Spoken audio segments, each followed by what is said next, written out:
നമ്മുടെ മുഖ്യമന്ത്രി പിണറായി വിജയന്റെ വലിയ കട്ടൗട്ടും ഫ്ലക്സ് ബോർഡും ഒക്കെ തന്നെ ബഹ്റൈനിൽ നിരന്നത് എല്ലാവരും അറിഞ്ഞല്ലോ.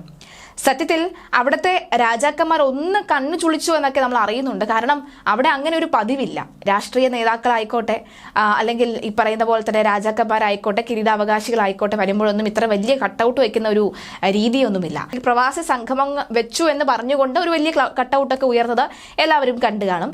എന്തായാലും ബഹ്റൈനെ കാത്തോണേ എന്നാണ് മുഖ്യമന്ത്രിയുടെ പ്രസംഗത്തിന് ശേഷം പലരും കമന്റുകളായി ഇടുന്നത്.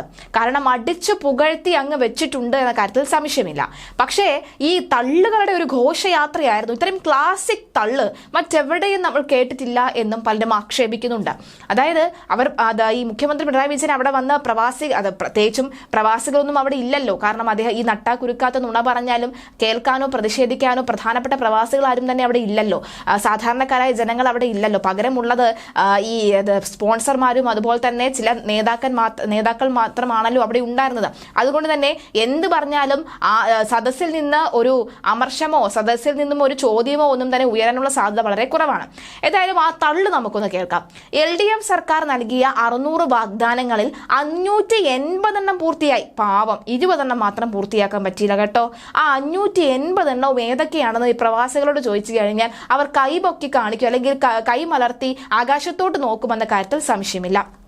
എന്തായാലും 580 പൂർത്തീകരിച്ച് LDF സർക്കാരിന് ഇരിക്കട്ടെ ഒരു പൊൻതൂവൽ. എന്തായാലും മുഖ്യമന്ത്രി പിണറായി വിജയനാണ് ഇക്കാര്യങ്ങൾ പറഞ്ഞിരിക്കുന്നത്. നമുക്കറിയില്ല, കാരണം നമ്മൾ ഇങ്ങ് കേരളത്തിലാണല്ലോ. ഇനി കേരളത്തിൽ ഈ പറയുന്ന പോലെ തന്നെ 1800 നമ്മൾ നിറവേറ്റി എന്ന് പറഞ്ഞു കഴിഞ്ഞാൽ നമ്മൾ സാധാരണക്കാരായ മലയാളികൾ എപ്പോ എന്ന് ചോദിക്കുന്ന ഒരു സാഹചര്യം ഉണ്ടാകുമെന്നതിൽ സംശയമില്ല. എന്തായാലും 2016 ഇവിടെ നിന്നും ഒന്നും നടക്കില്ല എന്ന അവസ്ഥയിലാണ് കേരളത്തിൽ ഇടത് സർക്കാർ അധികാരത്തിൽ വന്നത്. ആ അവസ്ഥയിൽ നിന്ന് ഡിസംബറോടെ ദേശീയപാത നല്ലൊരു ഭാഗം പൂർത്തിയാക്കാൻ പോവുകയാണ്. ജനുവരിയിൽ കേന്ദ്രമന്ത്രി ഉദ്ഘാടനം ചെയ്യും. ഫെബ്രുവരിയോടെ എല്ലാ ഘട്ടവും പൂർത്തിയാക്കാൻ നിർദ്ദേശവും കിട്ടി. 600 വാഗ്ദാനങ്ങളിൽ 580 വാഗ്ദാനങ്ങളും സർക്കാർ പൂർത്തീകരിച്ചുവെന്നും മുഖ്യമന്ത്രി പറയുകയാണ്. അല്ല എന്റെ മുഖ്യമന്ത്രി, കഴിഞ്ഞ ദിവസങ്ങളിൽ നാലോളം സംഘടനകൾ, പ്രവാസികളുടെ പ്രധാനപ്പെട്ട സംഘടനകൾ മുഖ്യമന്ത്രിയുടെ ഈ പരിപാടിയിൽ നിന്നും ബഹിഷ്കരിച്ചായിരുന്നു, വിട്ടുനിന്നിരുന്നു. അത് അങ്ങ് അറിഞ്ഞിട്ടുണ്ടോ ആവോ എന്നറിയില്ല. അവർ പറഞ്ഞ പ്രധാന കാര്യം എന്ന് പറയുന്നത് 2017 അങ്ങ് വന്നു പോയപ്പോൾ അങ്ങ് പറഞ്ഞിട്ട് പോയ പ്രധാനപ്പെട്ട കാര്യങ്ങൾ, പ്രവാസികളുടെ ക്ഷേമ പെൻഷനുമായി ബന്ധപ്പെട്ട് പ്രവാസികൾക്ക് വേണ്ട ആശുപത്രി നൽകും, അല്ലെങ്കിൽ പ്രവാസിക്ക് മികച്ച ചികിത്സ നൽകും, അതുപോലെ തന്നെ നയപരമായുള്ള കാര്യങ്ങൾ നടത്താൻ, നിയമ സംവിധാനങ്ങൾ നടത്താൻ നിയമസഹായങ്ങൾ നൽകും, അതുപോലെ തന്നെ എഞ്ചിനീയറിംഗ് കോളേജ് പ്രവർത്തനം അവിടെ ആരംഭിക്കും, ജോലി നഷ്ടപ്പെട്ടവർക്ക് ഒരു ജോബ് പോർട്ടൽ ആരംഭിക്കും, ഇനി വാടക അധികമായി കൊടുത്തവർക്ക് വാടക കുറച്ചുകൊണ്ട് ഒരു ടൗൺഷിപ്പ് അവിടെ ആരംഭിക്കും, ഇനി ജോലി തേടി നടക്കുന്നവർക്ക് കൃത്യമായി ജോലി ലഭിക്കാനുള്ള സഹായങ്ങൾ നൽകും. ഇത്തരം വാഗ്ദാനങ്ങൾ ഏതെങ്കിലും ഒന്നെങ്കിലും താങ്കൾ നടപ്പിലാക്കിയോ എന്ന ചോദ്യമാണ്. പിന്നെ നടപ്പിലാക്കി. ആ ഒരു ബലത്തിലാണ് അദ്ദേഹം ഈ ഒരു ബഹ്റൈൻ സന്ദർശനം, ഈ ഒരു വിദേശ പര്യടനം നടത്തുന്നത്. നോർക്ക വഴി പ്രവാസികൾക്കുള്ള ഇൻഷുറൻസ് തുക എന്ന് പറയുന്നത്. പക്ഷേ ഇതിലും പല സംശയങ്ങളും പ്രവാസികൾക്കുണ്ട്. ആ സംശയങ്ങൾ സാധൂകരിക്കുവാനോ ആ സംശയങ്ങൾക്ക് ഉത്തരം നൽകുവാനോ ആരും തയ്യാറുമല്ല. പക്ഷേ പറയുമ്പോൾ 580 വാഗ്ദാനങ്ങളിൽ 580 കാര്യങ്ങളും നടപ്പിലാക്കി എന്ന അഭിമാനത്തോടു കൂടിയാണ് താൻ ഇവിടെ നിൽക്കുന്നത് എന്ന പൊട്ടത്തരം വിളിച്ചു പറയുന്നതാണ് കാണുന്നത്. ഇത് പൊട്ടത്തരം തന്നെയാണെന്നാണ് പലരും ഇതിനെ കുറ്റപ്പെടുത്തലായി പറയുന്നത്. മലയാളത്തെയും കേരളീയ സംസ്കാരത്തെയും നെഞ്ചോട് ചേർക്കുന്നവരാണ് പ്രവാസികൾ എന്ന് മുഖ്യമന്ത്രി പിണറായി വിജയൻ പറയുകയാണ്. പ്രവാസികളെ കാത്തോണേ ദൈവമേ എന്നാണ് ഇതിന് പലരും നൽകുന്ന കമന്റ്. പല സംഭാവനകളാലും ബഹ്റൈൻ പ്രവാസികൾ മാതൃകയാണെന്നാണ് അദ്ദേഹം പറയുന്നത്. ഗൾഫ് പര്യടനത്തിന്റെ തുടക്കമിട്ട് കേരളീയ സമാജം ഡയമണ്ട് ജൂബിലി ഹാളിൽ പ്രവാസി മലയാളി സംഗമം ഉദ്ഘാടനം ചെയ്ത് സംസാരിക്കുകയായിരുന്നു മുഖ്യമന്ത്രി. സ്ഥാനത്തും പ്രവർത്തിക്കുന്നു.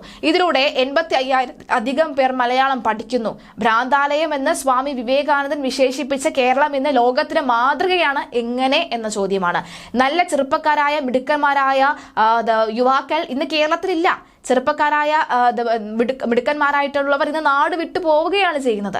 അല്ലെങ്കിൽ അവരുടെ പരമാവധി കഴിവും അവർ നൽകുന്ന മറ്റ് വലിയ വലിയ കമ്പനികൾക്കാണ്, കേരളത്തിലെ കമ്പനികൾക്കല്ല എന്നതാണ് മറ്റൊരു സത്യം.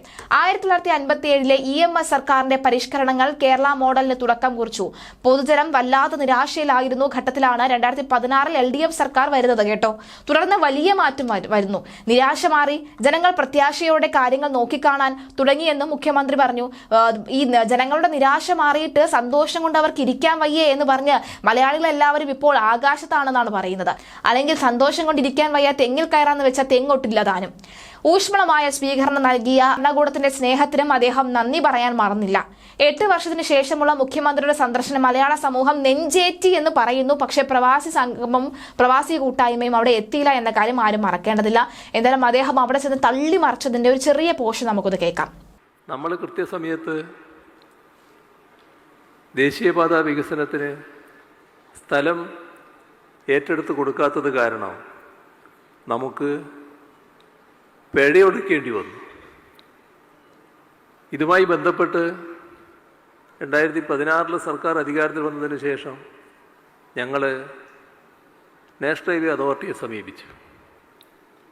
അപ്പോൾ അവർ പറയാണ്, കേരളത്തിൽ ഭൂമിക്ക് വലിയ വിലയാണ്, അവിടെ ഞങ്ങൾ ഭൂമി എടുക്കില്ല, നിങ്ങൾ എടുത്തു തരണം. ഇന്ത്യ രാജ്യത്ത് ഒരിടത്തും സംസ്ഥാന സർക്കാർ നാഷണൽ ഹൈവേക്ക് വേണ്ടി ഭൂമി എടുക്കുന്നില്ല. നോർക്ക, ലോക കേരള സഭ, മലയാളം മിഷൻ, പ്രവാസി ക്ഷേമനിധി തുടങ്ങിയ പ്രവാസികളുമായി ബന്ധപ്പെട്ട വിവിധ വിഷയങ്ങളിൽ മുഖ്യമന്ത്രി സംവദിച്ചു. പക്ഷെ മുഖ്യമന്ത്രി മാത്രമേ അങ്ങോട്ട് സംസാരിച്ചുള്ളൂ. തിരിച്ചെന്താണ് അവിടെ സംസാരിച്ചതെന്ന് അറിയില്ല. ലോക കേരള സഭയും മലയാളം മിഷനും ബഹ്റൈൻ കേരളീയ സമാജവും ചേർന്നാണ് സംഗമം സംഘടിപ്പിച്ചത്. സംഗമത്തിന് ഇന്ത്യൻ അംബാസിഡർ വിനോദ് ജേക്കബ്, മന്ത്രി Saji Cherian, MA Yusuf Ali, chief secretary A Jayathilak എന്നിവർ വിശിഷ്ടാതിഥികളായി. സ്വാഗത സംഗമം ചെയർമാനും സമാജം പ്രസിഡന്റുമായ രാധാകൃഷ്ണൻ പിള്ള അധ്യക്ഷനായി. ജനറൽ കൺവീനർ ശ്രീജിത്ത സ്വാഗതവും സമാജം ജനറൽ സെക്രട്ടറി വർഗീസ് കാരക്കൽ നന്ദിയും പറഞ്ഞു. 2021 തെരഞ്ഞെടുപ്പിൽ വലിയ പ്രചരണം നടന്നു. എന്നിട്ടും ജനം തീരുമാനിച്ചത് ഭരണ തുടർച്ച നൽകാനാണ്. കിഫ്ബി ഒരുപാട് പഴികേട്ടു. കിഫ്ബി ഏറ്റെടുത്ത പദ്ധതികൾ ഇപ്പോൾ 90,000 കോടിയിലെത്തി. 2016 മുൻപ് കുട്ടികൾക്ക് പാഠപുസ്തകം നൽകാൻ പോലും കഴിഞ്ഞിരുന്നില്ല എന്നും UDF ഭരണത്തെക്കുറിച്ച് മുഖ്യമന്ത്രി ഒന്ന് ഓർമ്മിപ്പിച്ചു. ചില വിദേശ രാഷ്ട്രങ്ങൾ വരെ കൊച്ചി വാട്ടർ മെട്രോയെ കുറിച്ച് ഇപ്പോൾ ചർച്ച ചെയ്യുന്നുണ്ട്. ലോകത്തെ തന്നെ ഏറ്റവും സമ്പൽ സമൃദ്ധമായ രാജ്യങ്ങളിൽ പോലും കോവിഡ് വലിയ പ്രതിസന്ധി ഉണ്ടാക്കി.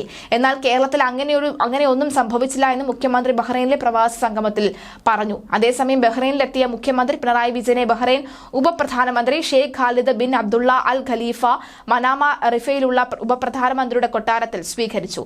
ബഹ്റൈൻ വാണിജ്യ വ്യവസായ മന്ത്രി അബ്ദുള്ള ആദിൽ ഫക്രു, ബഹ്റൈനിലെ Indian ambassador Vinod Jacob, chief secretary doctor A Jayathilak, NORKA vice ചെയർമാനും ലുലു ഗ്രൂപ്പ് ചെയർമാനുമായ MA Yusuf Ali, Lulu Bahrain director general Rupawala, അതുപോലെ തന്നെ വർഗീസ് കുര്യൻ, ബഹ്റൈൻ കേരളീയ സമാജം പ്രസിഡന്റ് രാധാകൃഷ്ണൻ പിള്ള എന്നിവരും സംബന്ധിച്ചു.